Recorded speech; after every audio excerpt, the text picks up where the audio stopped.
Are you a chiropractor with a struggling practice, having a hard time finding and keeping patients? Is your staff falling short of expectations? I'm Dr. Scott Sawyer, and DC Trainings has the answers that you need. So tune in now and find out how. Hello, welcome to DC Trainings. I'm Dr. Scott Sawyer. It's great to be with you this morning. We're going to talk about a very important topic. And I know I say that a lot, but this is a big one.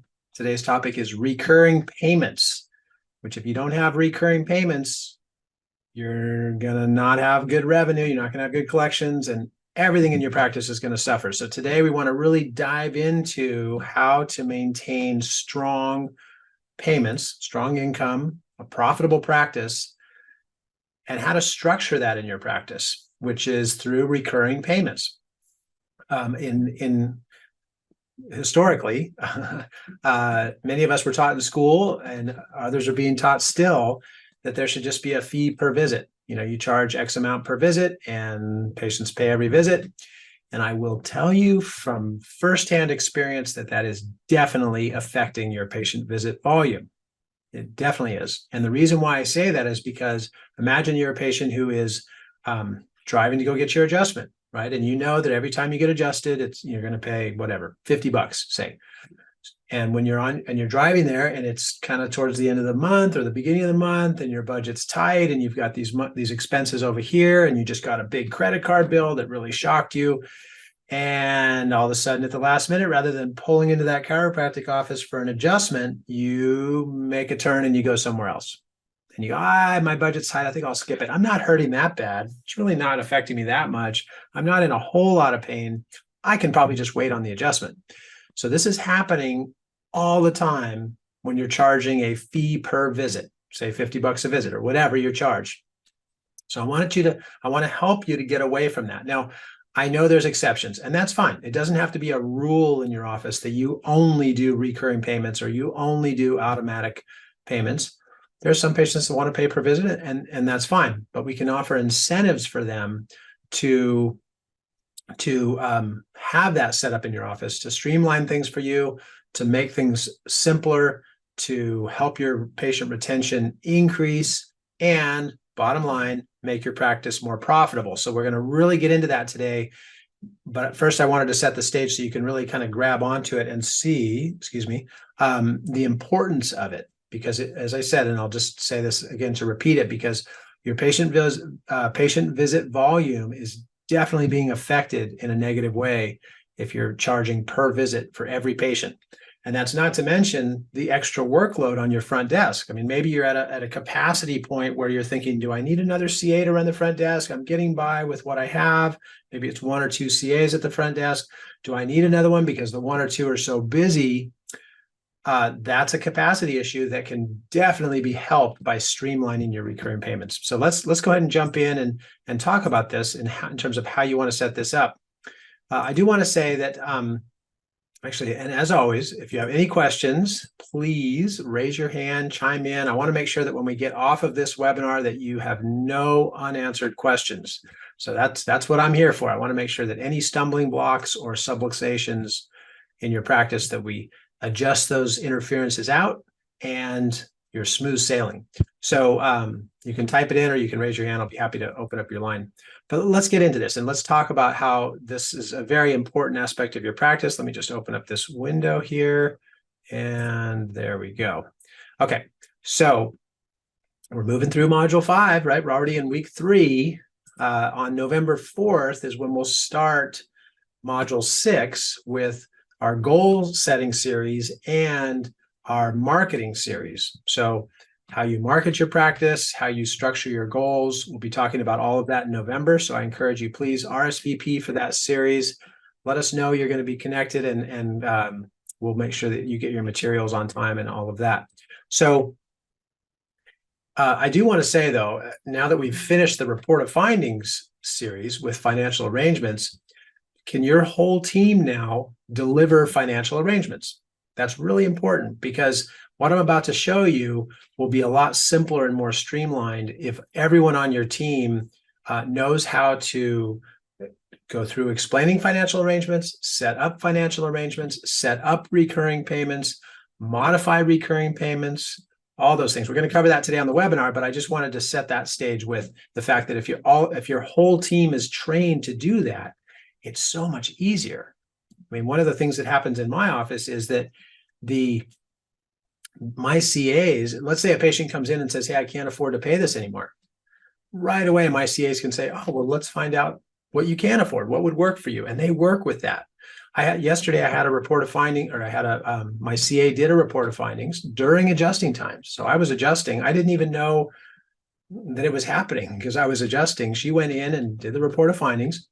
And then when she came out, she let me know that the report of findings was going to start their 12-month care plan, but that she had to modify the payments. And that was fine. I was completely fine with that because I know that she knows how to do that in an effective way. And so I can just keep adjusting. So today, as we go through this, I want you to just keep that in mind as far as streamlining your practice. All right, so let's pick up where we left off. With the report of findings delivered correctly, financial arrangements really are only set up once per year. Now, how would that be for you if you only had to set up financial arrangements once per year? I mean, I know some of you are experiencing this already. I see Dr. Kanich. I mean, you obviously have this set up. Celeste, you as well.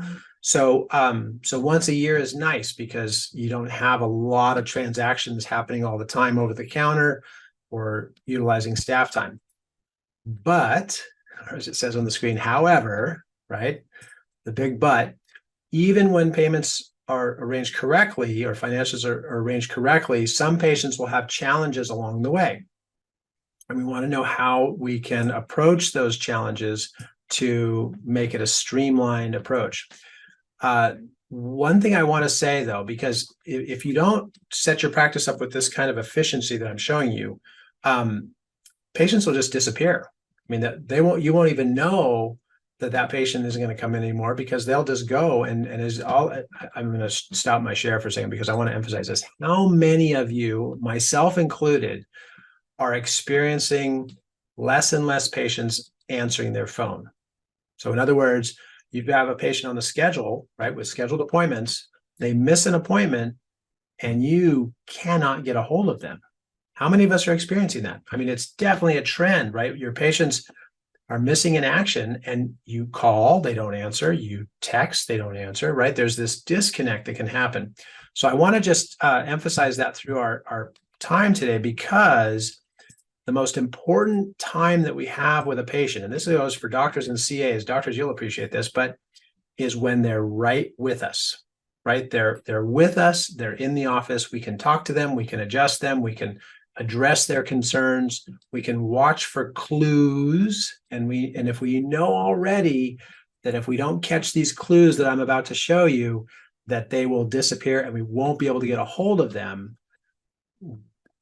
we need to fix that subluxation, right? Because that would be tragic when your patients just disappear. So let's go to this next slide, because these are the ways that you're going to recognize that there's an issue or that there's a problem. Okay, so many times patients will make an excuse. I was trying to find the right word, but I don't want to call it an excuse because it's not even intentional, but they won't tell you the real reason why they're not coming or why they need to modify their payments, because they don't want to admit that they can't afford something. And it's not, like I said, it's intentional.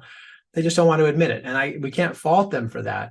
But what we can do is we can recognize when it's going to be an issue before it becomes an issue that's so significant that they stop coming in, right? So let's talk about the front desk. And I apologize real quick. I have to jump up because it is a nice sunny day in Santa Cruz, and I forgot to pop my window open. So my office was overheating very quickly. Okay, I'm back. So as I said, so we're going to recognize these things. So at the front desk, CAs, this is what you want to watch for. Now, the first one is I forgot my wallet, which I know many of us have patients that even as much as we want to set up these recurring payments, they still want to pay over the counter. And that's fine. So when the due date for their payment comes up, they come walking in for their appointment, and the CA's job is to say, your payment's due today. It's the, whatever, the 28th of the month, and your payment's due. And they say, well, I didn't bring my wallet, or I can't pay today.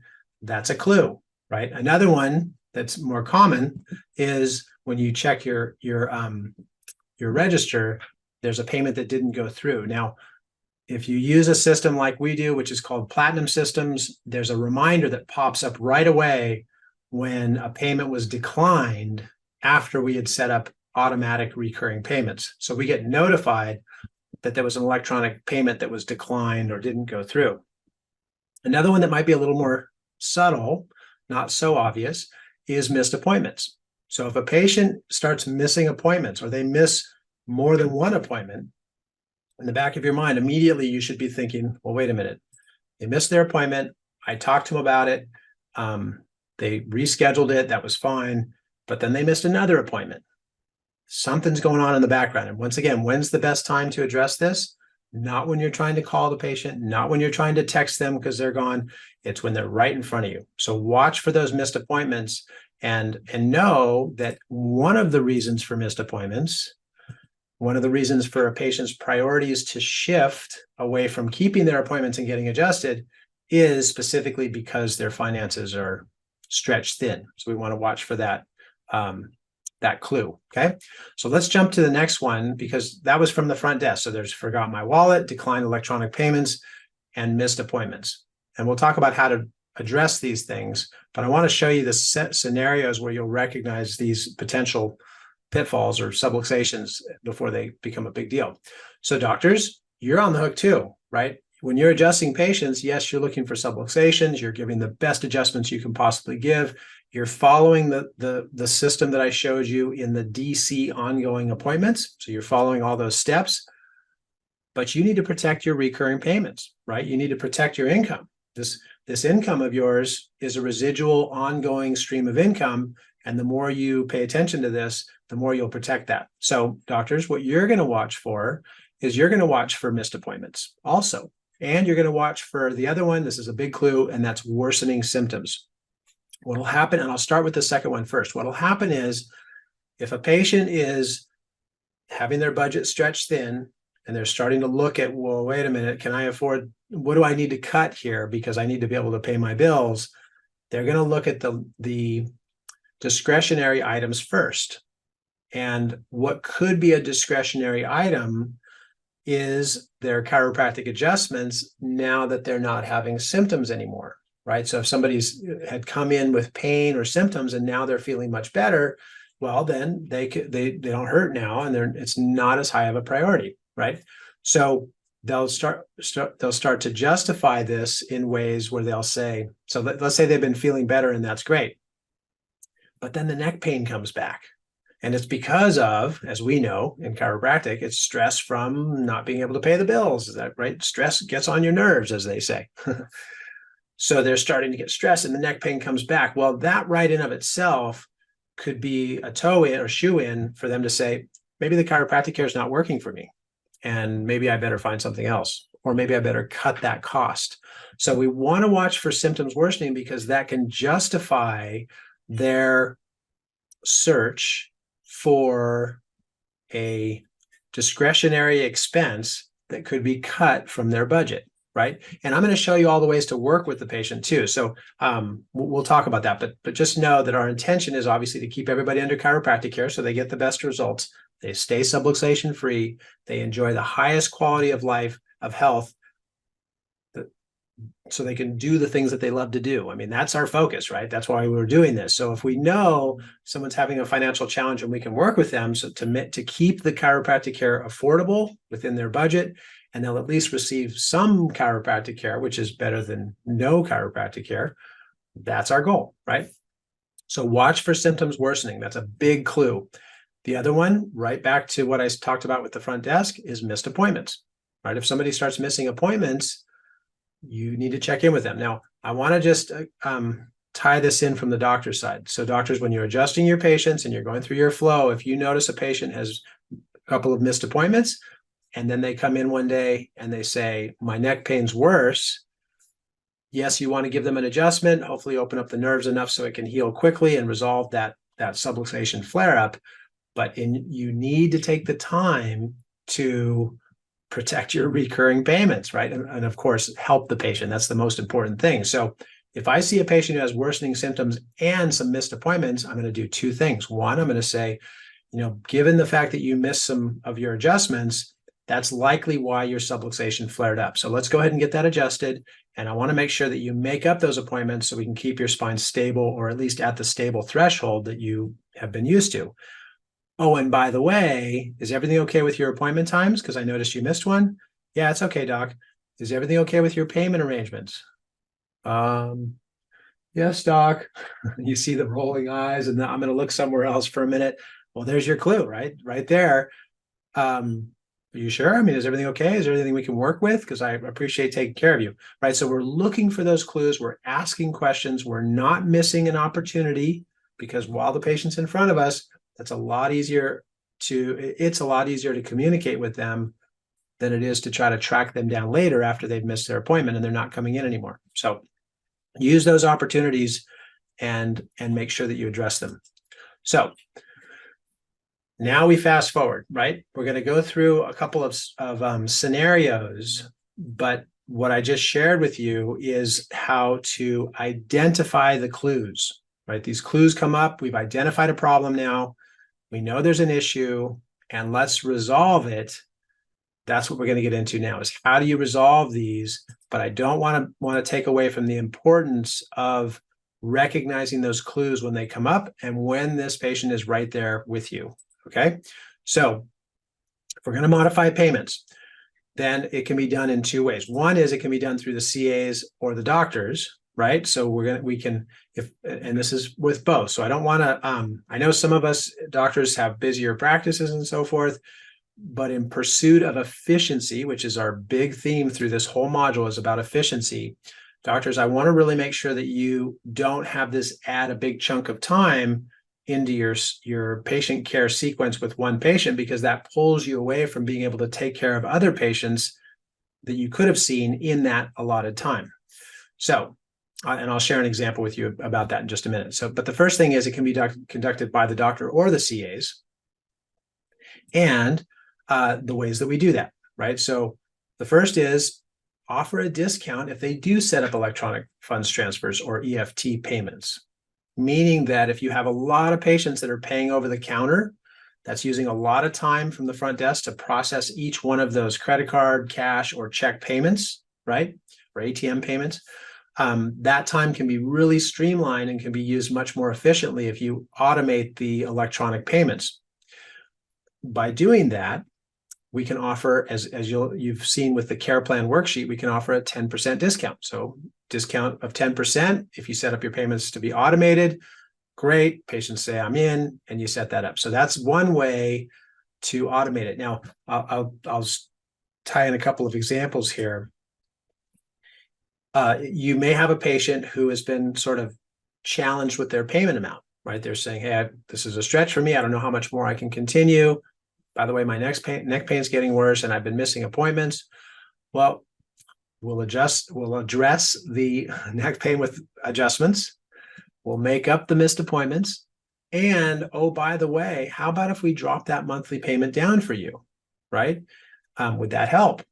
Of course it would. Yeah, that'd be great. Okay, well, if we automate your payments through a recurring payment system, we can drop 10% right off the top. So how would that be? I mean, if you had a payment of $250, that's $25 off, and we can just offer that right now. You're already making the payments anyways. We just set it up through an electronic payment, and you'll get the discount. Many times that'll solve it, and then it's done. And the importance I want to emphasize of separating the payments from the visits. Remember the example I gave you of the patient that was going to come in for an adjustment, and then they made a turn and they didn't come in because of that payment setup. So we want to make sure we automate that as much as possible. So the next scenario is to modify the payment and or frequency, which I'll show you that in a moment when we go through our materials. So I'll wait for that to show you that. But we can modify that. And I gave you an example of that. If we lowered the payment down, would that help you? So instead of $250 minus the 10% for electronic, we're down to $225. That's still a stretch. How close could you come? I could do $150. Okay, let's set it up for $150 then. And then the second part on the screen, let's change the frequency too, right? Because you want to make sure that you are remaining profitable in terms of how much of a payment you're recouping per visit. Okay, so the next one is follow up for long-term retention. So as I kind of go through these, this last one is important because let's say you go through that conversation with your patient and then just jump right back into your visits without saying anything. They may still have a challenge with their payment amount, and they won't want to come back and reconfront you about it and say, no, I can't, even that I can't afford. That's even worse than admitting it at the front end. So we want to make sure that we follow up, put some kind of a tickler in your file. For those of you that use the Platinum system, if I work with a patient or my CA works with a patient, we put a note in the pink box, which you'll know where that is, a quick note that just says MOD CP, Modified Care Plan.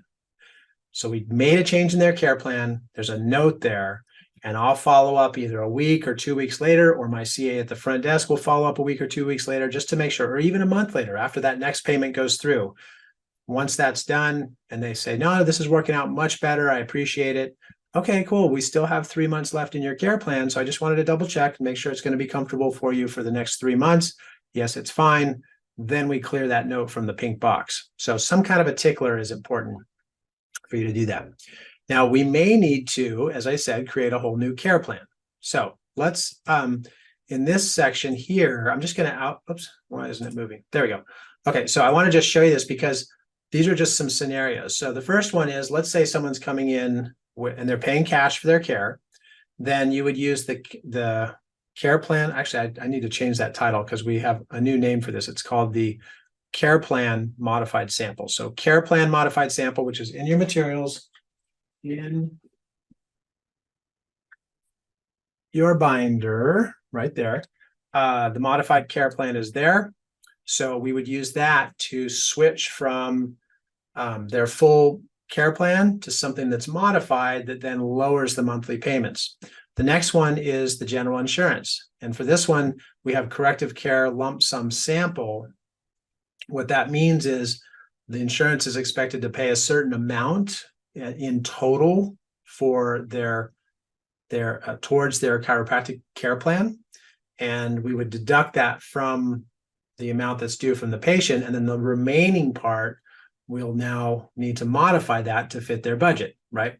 So, so that's another scenario. And I'll kind of go through these in more detail, but the next one is a personal injury case. So if we have somebody where you have them on a 12-month care plan, and the first part of the care plan is the PI case, and the second part of the care plan is, say, a cash plan, or they have insurance, we're going to modify that second part because usually for the first part, they're not going to have any out-of-pocket expense. And then we'll modify that second part to fit their budget. So I'm kind of going through these quickly, but it'll make sense. So just bear with me. The last one is workers' compensation. Actually, how many of you have been having more workers' comp patients? I have.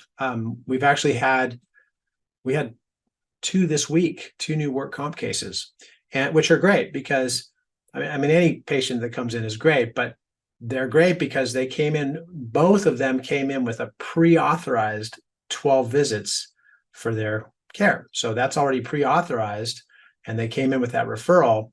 We'll need to justify getting the remaining 12 because, at least in California, care plans are set up, or I'm sorry, workers' comp cases are limited to 24 visits per case. So we'll need to put in a request for those additional visits, which is fine. It's just one simple page that we fill out. But here's an example where we have a patient who came in with a workers' comp case, but then we still want to be able to adjust them after that for their ongoing chiropractic care to bridge the gap out to the 12-month mark, right? And for those remaining visits after the work comp case, the carrier for workers' comp is not going to be responsible for those visits because they're not directly related to the injury, and it's beyond what's considered to be reasonable, at least in California. So we have them sign, and you can see this on the screen, that we have them sign a non-industrial statement, which means I'm coming in for, and just follow my hands on this, I'm coming in for this initial care on the workers' comp case. I'm coming in for the second phase of my care, not on the workers' comp case. This is separate and distinct from my work injury. And for that, I'm going to be paying out of pocket for that. Well, we can have them sign a statement that says, this second part of my care is not related to the industrial injury or the workers' comp, And so that's why I'm paying for it. Because, as many of us know, in California, you cannot charge a patient for their care if it's an industrial injury. So that's how we work with both scenarios in that context. Okay, so let's keep going and look at this next one. So in these changes to case types, I want to show this to you because I'll read this with you, because when a patient's case type changes during an ongoing visit, a transition visit occurs. And a transition visit occurs at the beginning and end of a temporary care plan. Now, I'm going to stop my share for a second because I want to explain this for you, because I just used the example of a workers' comp case and then a ensuing remainder of their care out to 12 months. So the gap in their care could come at the very beginning, where the first part is workers' comp, the second part is something else, or it could come in the middle. Either way, and I want to emphasize this, your ability to transition between those case types whenever it comes up is really important, because if you don't transition easily between the case types, you'll lose the patient and you'll also lose income. You won't be maximizing your income, whether it be on the insurance side or on the cash side. So really important to have it dialed in where you can go back and forth between case types easily and seamlessly. So I want to show you how to do that right now so that you're well prepared. So all right, so let's go to the next slide, because this is where we're going to get into an example. So let's say that a patient came in as a cash patient in the beginning. Now, you could change this and say they came in with a workers' comp case in the beginning, or they came in with health insurance in the beginning. But for simplicity, we're going to say they started out as a cash patient. Then let's suppose they got in a car accident. Well, that right there initiates a transition visit whereby their case type will change. Okay, now once their case type changes, then this is the transition visit. That change right now is going to happen. So we're going to transition to a PI case. Well, how does that happen? The patient comes in and says, hey, I got in a car accident. They tell the CA or the doctor about this accident they were in. Well, we want to document that. So we give them an ouch form, which those are on dctrainings.com. So if you don't have those ready, go on the website. I will just tell you, I use ouch forms every single day in my practice. They're an invaluable tool for all of us. So please make sure you know what those are and are using them. If you don't, let me know if you don't know what they are. Okay, so we document it with an ouch form. Then with the ouch form, we issue a new diagnosis based on our exam that happened on the transition visit, right? They filled out an ouch form, we did a new exam, and then from there, we issue this new diagnosis. Based on the exam and the new diagnosis, we can now prepare a new care plan, right? There's a section of time now where it's a change of case type. We're going to provide care relating to this new circumstance, and we're going to complete that portion of care. So let me show you visually how this works. So here's the cash visit or a cash patient that came in, then they got in a car accident. There's a transition visit, and specific things need to happen on that transition visit. New exam, new diagnosis. Then we provide the care that they need for that personal injury case, or for that workers' comp case, or for that Medicare flare-up, or for that new insurance plan that they got for 20 visits that's going to cover 20 visits. I mean, it can be all these different changes of case types that result in a temporary care plan. Okay. At the end of that, when we've resolved whatever that sequence of visits was, and in this case, we'll stick with the personal injury, then we do a second transition visit. And I want to just pause for a minute just to point out something, because in the beginning, this might seem a little complicated. Like, oh, there's all these changes. These transition visits really don't take any extra time. And however long it takes you to do that exam, which in my practice, I'm palpating for subluxations. I might do a couple of orthopedic tests relating to that injury. It doesn't take a lot of time to do that new exam and issue a new diagnosis. Then we provide the care plan. Then we're going to do a second transition visit, and I'll show you what's in that. But they don't take so much time that they can't be incorporated just into your regular flow of patients. And that's where you want the ticklers. You want the things like the ouch form. You want the diagnosis sheet ready to go. And all of that can happen seamlessly without interrupting your flow of patients. even in a busy practice. So just wanted to make that point for you. So you don't look at that and think, oh my gosh, this is going to eat up a lot of time.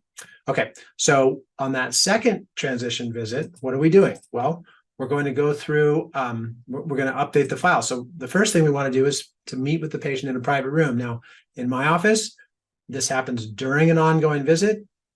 My CA escorts the patient back and talks to them for a few minutes. That's why it says on the screen, the CA does a consult in a private room. So we meet with them. We find out, are the effects of the accident resolved? Are they not resolved? We've completed the 20 visits that your new insurance covers. We are completing the effects of this work injury as it pertains to the work injury, and we're going to go ahead and close it. Whatever that determination is in terms of what ended that temporary care plan, my CA or your CA will explain that to the patient. And I want to just kind of bring up a roadblock that could happen. Let's say that's the PI case that we're talking about. And from that, when the CA goes in, the patient says, I'm not all the way better. I still have residuals. Well, it could be that you extend the care plan and do another transition visit a little bit down the road when you feel like, oh, okay, based on what's going on, I can extend this care plan.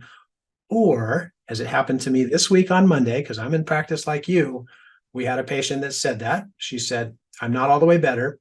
And I said, well, actually, I based on what I'm feeling, I think you are better. Maybe there's more residual symptoms. So I had my CA call the paralegal for the attorney that was representing the patient for the PI case. And the attorney paralegal checked with the attorney, and the feedback was, don't extend the care plan. Based on the circumstances of the accident, maybe it was a low impact or low damage case, don't extend the care plan. We need to cut it off right here. Okay, that's fine. So even though the patient said, I'm not better yet, and we're going to close the PI case, I now am going to put in the final report that there's some residuals of the accident. The patient's not fully recovered from the accident, but we are going to go ahead and close the case knowing that there's some residuals. We're going to give this patient some things to do on their own to hopefully resolve those last remaining residuals. We're going to close the case. And if the attorney should choose, or the patient should choose, that they want a referral to another provider to continue their care, I'll leave that up to them. So there's lots of different dynamics to this. And I know I'm getting a little deep into the weeds on it, but it really is so streamlined that things can change or they can remain set. Either way, you want to know how to handle that, and you want to make sure you stick to this formula that I'm showing you. So CA goes in and does a consult in the private room. Then from there, reset the former schedule, right? The schedule that the patient had before there was a transition visit and a new care plan. And also, don't forget to reset up their former payments. Okay, so we want to reset all that up and then reconfirm for follow through. Now, this can come from the doctor or the CA. Oftentimes it comes from both of us, where we both say, okay, is everything okay with your payments? Is everything okay with your appointments? We're going to go back to what we were doing before. And actually, I mean, this happens in my office on almost a daily basis. I mean, definitely every week, multiple times, where I'll go into a private room. My CA met with the patient. Everything going good? Are you happy with your results? Yes, I am. Okay, we're going to continue with your appointments. I'll send the doctor in. I come in, adjust the patient, reconfirm their follow through. So in this one I'm thinking of this week, there was a patient, she's going to have a new x-ray, and I think it was like 10 months or 9 months. It was a ways out there. And we were switching back over to, she's a Medicare patient. So we were switching back over to her Medicare care plan and Medicare payments. And she was coming in once every 2 weeks on that care plan. So even though she was coming in more frequently now, I reconfirm, we're going to go back to your schedule. We're going to see you once every 2 weeks. Is that still comfortable for you? Yep, that's great. Okay. And there was a payment that you were taking care of each month for your out-of-pocket part of your care. After the insurance pays their part. Is that still okay with you? Yes, it is. Okay, perfect. And then I walk the patient up after their adjustment, let the front desk know, and they reset up their whole care plan for the remaining part based on that original care plan from the very beginning. Okay. So That's how that flow goes. And here's just that last line. So the doctor does the adjustment and then confirms the care plan. And then in this case, I walk the patient up front. I don't always walk the patient up front, but either way, from this slide, what are we doing? We're going to then continue their lifetime care. Okay, so that transition visit happened, and then they continue with whatever their former care plan was. So being able to do this, what is this going to do? This will keep you in control of your recurring payments. It also gives you a great way to build a consistent revenue stream. You know that those monthly payments are coming in every month from your existing happy ongoing patients that are seeing you. And the more efficiently you organize this, the higher your profits will be, right? So this is the backbone of every successful practice, is those recurring payments, pun intended.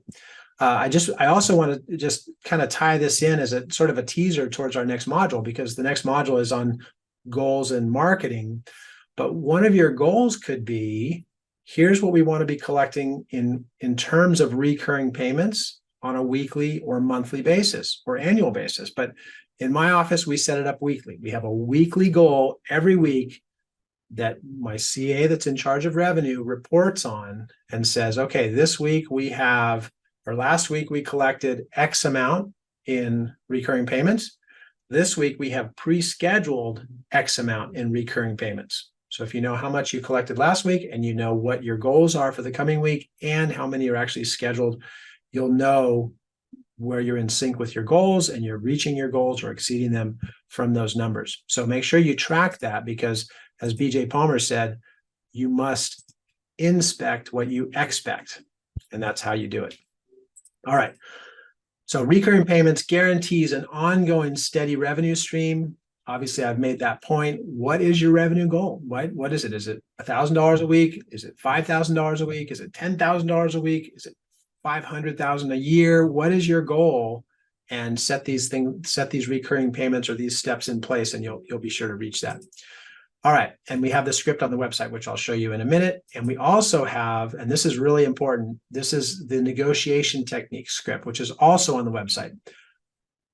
I want to emphasize this. This is important because your ability to negotiate with your patients on the fly needs to happen, right? You need to be comfortable with that. You need to be well rehearsed and comfortable and confident in that, because if you're not confident, you'll come across as maybe trying to take advantage of your patient, which is not a good feeling for them to have. So make sure you're confident with that. Okay, so in that negotiation technique script, which is on the website, you'll see how you can sort of work within a budget for a patient, find something that works with them. Here's another example that comes up, because again, I'm in practice like you. I had a patient come in and she was in a car accident, and her car wasn't damaged that much, but she said, that's okay, I'll just continue with my adjustments. I'm paying out of pocket. I'll deal with this accident on my own. Well, I could tell from her exam that she had an injury and it was related to the accident, and which she was not at fault for. Oh no, I'm sorry, she was at fault.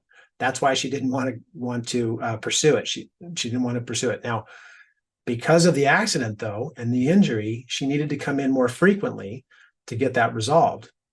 And I don't remember exactly what her frequency was before, but let's just suppose she was coming in twice a month and I needed to see her 3 times a week. Well, that's a big change in her care from what I had recommended originally. So obviously the numbers didn't match up as far as what she was paying to the amount of care that she was going to receive. Well, so she had reported the accident to her insurance. She was at fault. She had med pay. She was under the wrong impression that, well, I guess actually, I don't want to say wrong impression because maybe it does. Since she was at fault, she was afraid that her rates would be affected by using her med pay. Now, there's some question on this, and I've talked to attorneys about it.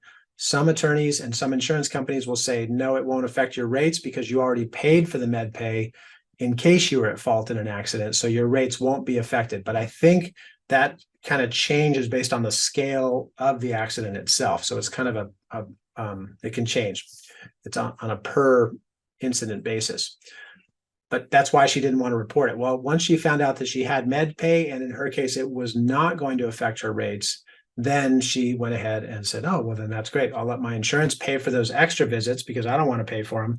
And then I'll resume my care later. So I'm just sharing that as an example with you again, so that you can be able to juggle back and forth quickly and make sure that you're comfortable either way.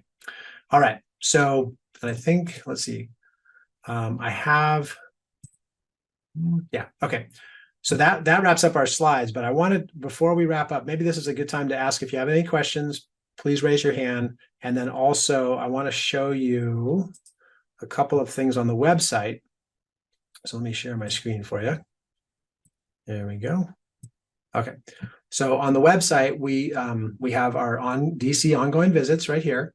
It says follow these essential steps at each visit to improve results and retention. Let me finish up by showing you these documents here. Actually, we'll go back to the home page. But so we have the DC, oh, actually, I'm sorry. That's not the right one. I opened the wrong ones. Oh, actually, they didn't switch over. Okay, my apologies. We have last week's materials up here. So let me go to training and module 5. And then we're going to go down to recurring payments. Oops, it's right here. And we're going to open up these materials. So on the negotiation techniques, I talked about that on earlier. Use these techniques to be able to negotiate or work with your patients to keep the care affordable. So that's there. Also, if we go here to recurring payments script, this script will show you the ways to work with your patients when they, well, first of all, to collect the payments, but also if there's any kind of a challenge, how to go through what we call the 3-strike system, where first strike, you ask them for the payment, they don't have it or they don't want to make it. Second strike, you ask them for the payment, they don't have it or they don't want to make it. And so there's a protocol that you go through for that. And then on the third strike, if they still don't have their payment, then there's another protocol that you follow in terms of how to handle that. And what this will help you to avoid is patients that just keep coming in and coming in and coming in and never actually paying you for the care that they're receiving. So really important there. The last one here is just an overall outline. And this sort of covers what I was talking about on the webinar in one nice, easy to follow page. We have our streamlining payments section, we have the modify payment section, and then we have the changes in case types section. So all of those are on there for you. You can just print that out and you can review it at your leisure at any time. Okay, so let me show you that on the website, because this is one of the really valuable tools with DC trainings, where you can go onto the website to look at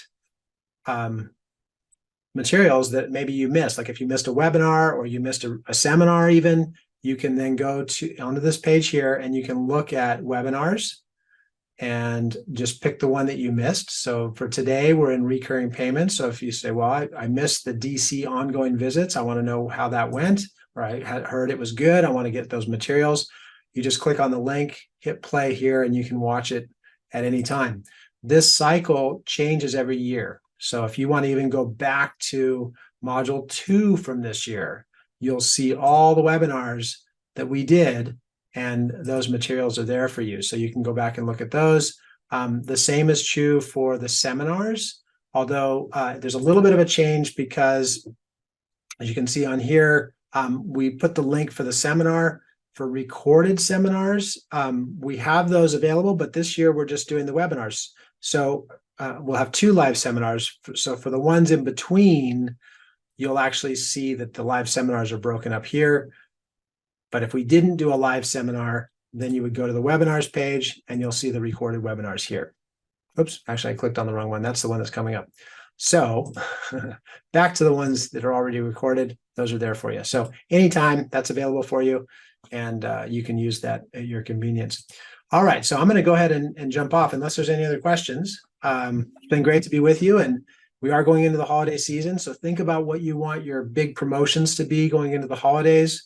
If you're interested in getting more information on that, let me know. You can email me at dctrainings@gmail.com, or you can also check out module 6 on the website, which is goals and marketing. But either way, let's go in full speed into the holidays and keep taking great care of our patients and set up those recurring payments. I can just assure you, you will sleep better at night knowing that you have that continuous income coming in, and then your responsibility isn't so much around that. It's just around keeping your patients happy. They're happy, they're getting great results, they're getting great care, they're going to be happy to pay you. Then you transfer that over into recurring payments and you watch your income go up to surpass your success rate goals on DC Training's goals tracking system. Boy, that was a long one. Okay. Anyways, it's been great to be with you. I will talk to you next week. Have fun. If you would like to become a member of DC Trainings, be sure to head on over to dctrainings.com to get started today.